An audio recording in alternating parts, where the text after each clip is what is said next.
Channel 114 now. And tonight there are new questions about the background of a man named Shaun King. He is a prominent activist in the Black Lives Matter movement. And this comes after a new report alleges that King may have lied about his ethnicity. Trace Gallagher, live in our West Coast newsroom with this story tonight. Hi, Trace.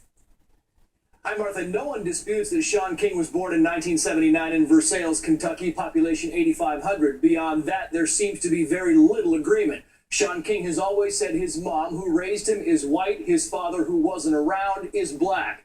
Now, some conservative media outlets, including Breitbart, The Blaze, and the Daily Caller, claim that King, a prominent leader in the Black Lives Matter movement, is not black, and that he's been lying to everyone from his fellow activists to Oprah Winfrey. King won a full-ride scholarship from Oprah to attend historically black Morehouse College. But Shaun King is now responding, questioning these outlets' journalistic credibility, saying they got their information from a blogger he calls a known white supremacist. King then uses social media to point-by-point refute their allegations and reinforce his life story, even having a former teacher and classmate corroborate his account of being beaten so badly by local rednecks in high school that he suffered spinal damage. The friend writes, quoting, "He never saw what hit him. He never had a chance. I didn't stop to count how many attacked him, but the number was easily in the neighborhood of a dozen. They were big white farm boys." But Breitbart also claims to have gotten Shaun King's birth certificate, listing his father as Jeffrey Wayne King, the only Jeffrey Wayne King in Kentucky who is white. Shaun King has not responded to the birth certificate allegation, except to say his family is one big mess. Quoting again, "Like many of you, I have siblings I don't know, siblings I'm estranged from, and a family full of secrets, divorce, affairs, etc." King ends by saying he is done addressing this matter. Martha. All right. With more on this, we turn to Dana Lash, the host of Dana on the Blaze TV and civil rights attorney Ando Brown. Welcome to both of you. Dana, why is this so important?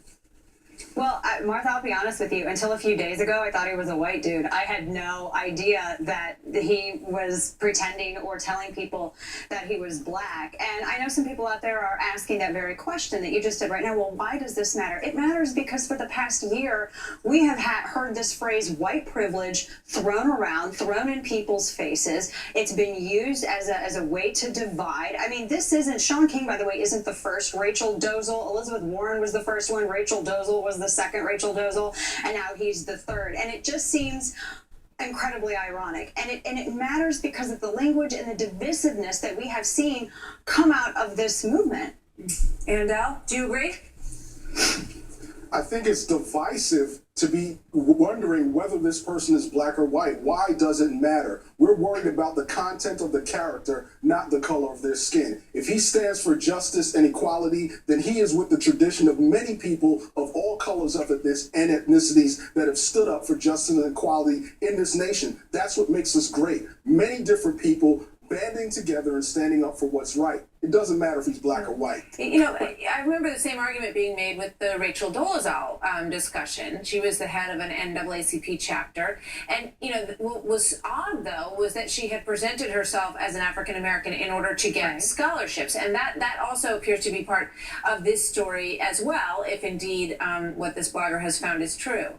So it raises questions about misrepresenting yourself in general in order to gain some sort of advantage. And, as everyone said about Rachel Dolezal, just if she had just come out and said, I'm a white person who cares deeply about these issues, and I feel I have every right to run this organization because I feel strongly about it, nobody would have ever had a problem with it. So that's where the rub appears to be. Dana? And Martha, to get into that as well, I mean, we're talking about a guy who has sat as judge and jury of other people's race. I mean, he had once suggested to a friend of mine, Lawrence Jones, who's a black conservative, that he wasn't black enough somehow. I mean, I've watched this guy sit here and call people white supremacists and use the term white privilege and throw around these terms. So, yeah, if you're going to kind of throw around those terms and be out in someone's face as the judge and jury of blackness or whiteness, and this comes up and there are records showing that your dad is white, yeah, it does become an issue because it shows that it's ironic and you're a hypocrite. And if the color doesn't matter, Andel, then why throw all of those,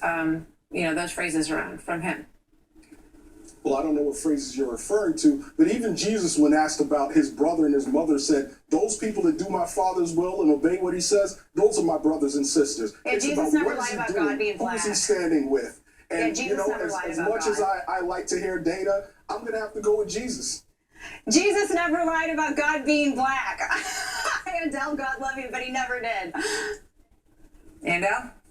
Lied about God being black. I have no idea Why what did you? color God is. Why would you make that and why comparison? that matters. Why did you make that It comparison? matters is that You the know, blood, Annabelle, to your point, the blood I love, covers everybody. I love So it's not justice. about black or white. I love equality. That's It's what it's really about. You know what? Absolutely, I think it's about you those both, principles. It's not I about think you color. both made some good points. You know, the bottom line is you need to represent yourself in an honest way, especially when you're talking about racial issues. And if that is not the case of what happened here, then he needs to speak up to that point.